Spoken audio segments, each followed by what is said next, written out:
Hi everyone, it's Laura the Quarantine Gardener. Another tip for this month is to remove any water shoots and suckers that may have developed on your trees. So again, when I'm removing these, I will just prune as close to the bark there as possible. And it just improves the appearance of the tree, and also the tree isn't putting all the energy into these big water shoots here, okay? And suckers may also have developed at the base of the tree, and for those, make sure you prune below ground. So scrape back some of the bark mulch at the base of the tree and go underneath to remove the sucker. Particularly happens on apples and pears, where you might have a different rootstock to the rest of the tree, and that suckers develop there. So make sure you go below soil to do that. And then obviously there are things like cherries and stag's horn or sumac tree, which just sucker very freely, and to remove those as well. Okay everyone, happy gardening. Hi everyone, it's Laura the Quarantine Gardener again. So another tip is to keep watering and deadheading your annuals or your tender perennials, which are used here, as you can see, the Argyranthemum in this bedding scheme. So I've just deadheaded this plant here. You can see I've taken off, there was an awful lot of spent flowers, which you get this stage of the season, and it just keeps them looking really fresh and putting up new growth, and new buds will pop, as you can see here. So that's that tip. And obviously use grey water or rainwater that you've harvested in your water butt for watering. Okay everybody, happy gardening. Hi everyone, it's Laura the Quarantine Gardener. So another tip is to just keep harvesting.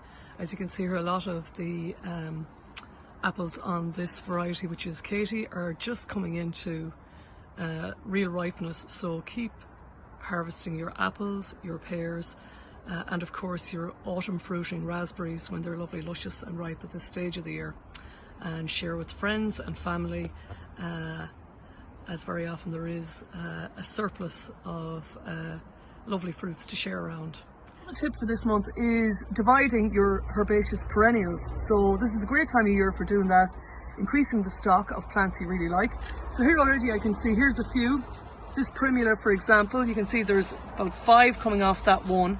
And I won't do this one right now, I will show you the campion, but basically all I would do is put the spade in there, dig it away from the central plantlet and transplant, okay? And then I will show you with an actual campion, because I want to split these and transplant and spread this.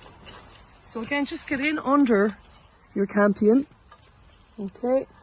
And make sure you get a decent sized clump with plenty of root. And even on that, there's 4 or 5 plantlets, as you can see, okay? Split those, either plant them again in situ and make sure you water in well, or if you want, you can pot them up, put them in a greenhouse over the winter, overwinter them, and let the root establish, and then you have a nice fine big plant next spring. But these are all hardy herbaceous perennials, so there is absolutely no problem doing it now.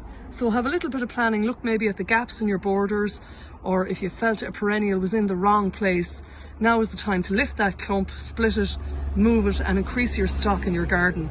And you can do this with most of your perennials. You can do it with Crocosmia, Rudbeckia, Agapanthus, all of your favourites. So just as a lovely way of increasing the stock in your garden. So there's another tip for this month. On the veg front, just keep, there might still be some potatoes that need to be dug up. Keep doing that, keep harvesting all of your salad leaves and keep them going. And your tomatoes, obviously there's still tomatoes fruiting at this point.